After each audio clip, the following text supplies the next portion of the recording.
Hello students.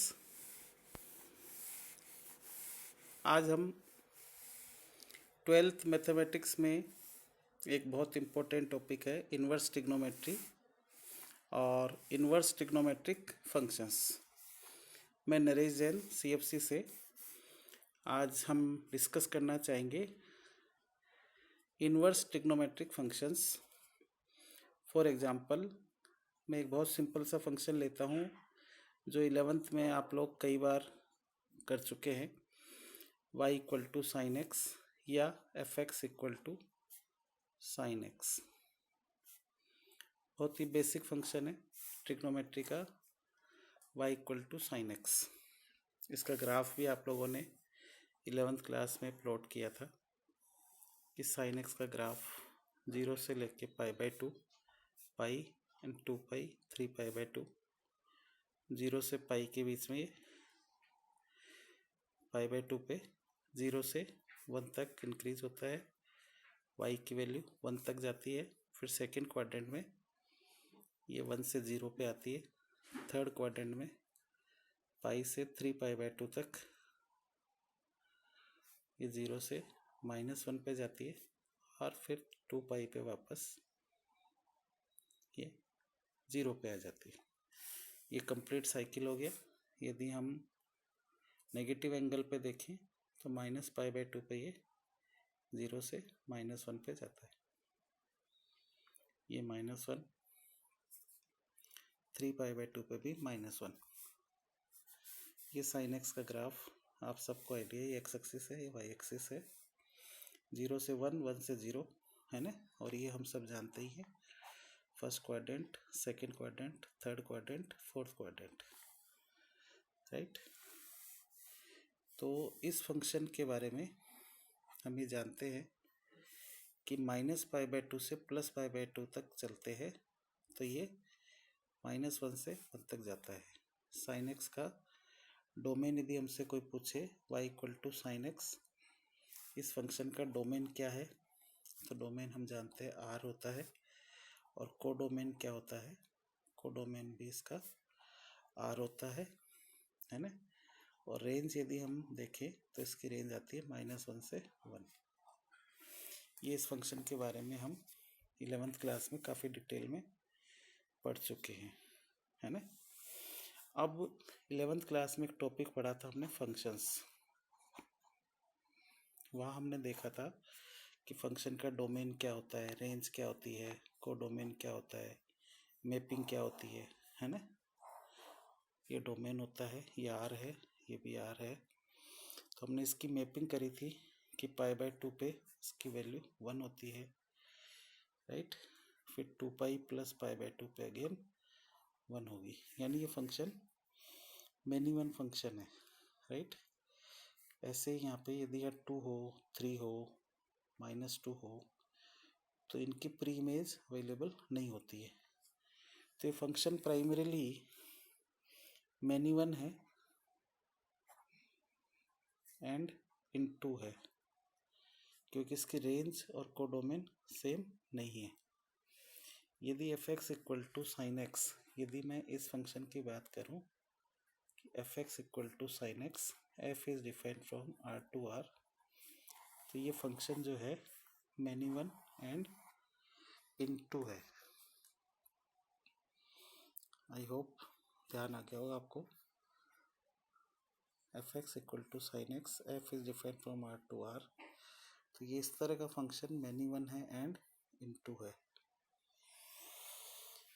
अब हमें पता है कि फंक्शन यदि मैनी वन और इन 2 है तो इस फंक्शन का हम इन्वर्स फाइंड नहीं कर सकते, because this function is not invertible.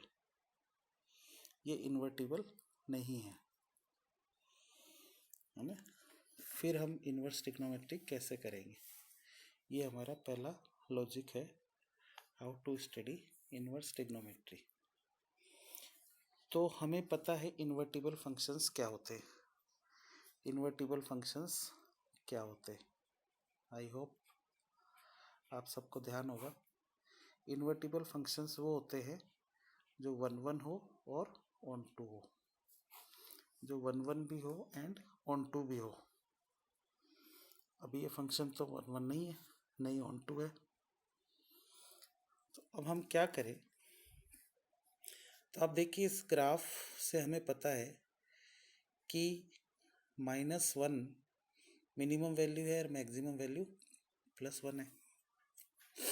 इस फंक्शन की रेंज भी -1 से 1 है। यदि मैं इसका डोमेन r की बजाय कुछ ऐसा कर दूं जिससे x की दो डिफरेंट वैल्यूज़ पे y की वैल्यू डिफरेंट ही आए, यानी मैं इस फंक्शन के ग्राफ से मुझे आइडिया है, तो मैं इस फंक्शन का डोमेन चेंज कर दूं कि f(x) यदि इक्वल टू sin x है, इसका यदि मुझे इन्वर्स फाइंड करना है तो I can write f such that -π/2 से π/2, ये इसका डोमेन कर दूं और इसका कोडोमेन जो है -1 से 1, जो रेंज है उसी को मैं कोडोमेन बना दूं, जो रेंज थी अभी हमारी उसी को कोडोमेन बना दूं, तो ये फंक्शन ऑन टू हो जाएगा और 1 1 हो ही गया, क्योंकि -π/2 से π/2 के बीच में x की दो अलग अलग वैल्यू पे y की वैल्यू सेम नहीं आएगी, हर जगह डिफरेंट वैल्यूज आएगी, राइट। यानी अब इसकी मैपिंग करेंगे हम तो फंक्शन 1 1 हो जाएगा और साथ ही साथ ऑन टू भी हो जाएगा। ये मतलब इसमें रेंज और कोडोमेन सेम हो गया, मतलब ये फंक्शन 1 1 एंड ऑन टू हो गया, यानी ये फंक्शन बाइजेक्टिव हो गया। बाइजेक्टिव हो गया तो अब ये इन्वर्टिबल हो गया, इन्वर्टिबल हो गया, यानी अब मैं इसका इन्वर्स फाइंड कर सकता हूँ। अब मैं इस फंक्शन का इन्वर्स फाइंड कर सकता हूँ। तो इन्वर्स क्या होता है कि यदि y इक्वल टू f(x) लिखा हुआ हो, right, y is in terms of x, तो यहाँ पे x डोमेन है और y इसकी रेंज है, ठीक है ना।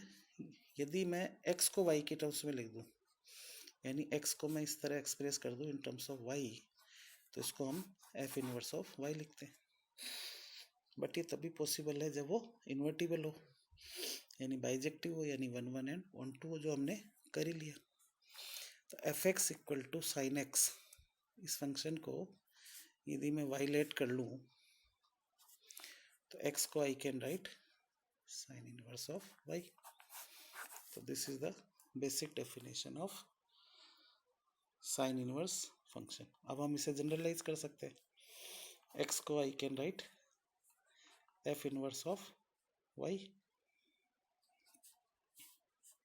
ये हो गया sin इनवर्स y, नहीं, क्योंकि y इक्वल टू f(x) हो गया, तो यहाँ से मैं x को f इनवर्स ऑफ y लिख सकता हूँ बाय डेफिनेशन ऑफ इनवर्स, कि y is in terms of x, तो x को इन टर्म्स ऑफ y लिखा, तो x को मैंने f इनवर्स y लिख दिया, f इनवर्स ऑफ y लिख दिया, sin इनवर्स y। अब इसको हम चाहे तो जनरलाइज कर सकते हैं, f inverse of y equal to sin inverse of y, तो y की जगह दिया x लिख दूँ तो यहाँ भी x हो जाएगा, तो f इनवर्स x, ये बेसिक इनवर्स ट्रिग्नोमेट्रिक फंक्शन हो गया sin इनवर्स x। यानी इसमें अब इसका डोमेन क्या हो गया, डोमेन ऑफ f इनवर्स क्या हो गया, इसका डोमेन हो गया -1 से 1, है ना, जो इसका कोडोमेन था या रेंज थी, क्योंकि रेंज और कोडोमेन अब सेम कहलाएगा, क्योंकि ये फंक्शन ऑन टू है, ऑन टू में रेंज और कोडोमेन इक्वल होता है, range will be equal to codomain, तो इसका डोमेन हो गया इन्वर्स का, यानी इन्वर्स मैपिंग हो गई। अब जहाँ यहाँ x लिख रहे थे हम और y फाइंड कर रहे थे, अब हम उल्टा लिखेंगे कि y लिखेंगे और x आएगा, तो यानी यहाँ f इनवर्स x लिखेंगे तो यहाँ पे sin इनवर्स x आएगा, तो इसकी रेंज क्या हो जाएगी अब, या कोडोमेन क्या हो जाएगा, रेंज कोडोमेन क्या हो जाएगा इसका, वो हो जाएगा -π/2 से π/2, समझ में आ रहा है? नहीं आया हो एक बार वापस रिवाइंड करके देख लीजिएगा। यानी जो ओरिजिनल फंक्शन होता है जिसका हम इन्वर्स फाइंड करते हैं, जो उसका डोमेन होता है वो इसका कोडोमेन बन जाता है, और जो रेंज होती है वो इसका डोमेन बन जाता है। हो ठीक है ना? तो F inverse x sine inverse of x, ये बेसिक इनवर्स ट्रिग्नोमेट्रिक फंक्शन हो गया बेसिक। इसे साइन इनवर्स एक्स बोलते हैं, साइन इनवर्स एक्स। ध्यान दीजिएगा, sine inverse x is basically an angle. जब बेसिक ट्रिग्नोमेट्री था तो y इक्वल टू हम साइन एक्स लिखते हैं, तो x क्या है? x एंगल है, और साइन एक्स क्या है? ये एक वैल्यू आती है -1 से 1 के बीच में। तो जो x है वो साइन इनवर्स y हो गया। तो x क्या है? एंगल ही तो है। तो साइन इनवर्स x क्या है? एक एंगल है। एक एंगल है जिसकी वैल्यू -π/2 से +π/2 के बीच में इनिशियली हम लेंगे, है ना? ये एक एंगल है। ये इंपॉर्टेंट बात है कि sine inverse x is an angle, है ना? ऐसे यदि एफ एक्स इक्वल टू यदि कोस एक्स होगा तो हम उसका इन्वर्स फाइंड करेंगे। तो पहले हम ये चेक करेंगे कि वो function f x equal to cos x 1 and 1 है कि नहीं है ना? यदि नहीं है तो पहले हम उसे डोमेन और कोडोमेन को चेंज करेंगे। उससे पहले 1 एंड 1 बनाएंगे, उसके बाद उसका इन्वर्स फाइंड करेंगे, है ना? तो ये बेसिक मैंने एक इन्वर्स ट्रिग्नोमेट्रिक फंक्शंस का how to find inverse of a function, ये 11th क्लास में भी आपने इन्वर्स के बारे में हल्का सा आइडिया देखा था 1, 1 और 2। यदि किसी को ध्यान नहीं आ रहा हो तो 11th की बुक से एक बार इन्वर्स फंक्शन कैसे फाइंड करते हैं, इन्वर्टिबल फंक्शंस क्या होते हैं, ये एक बार देख लीजिएगा।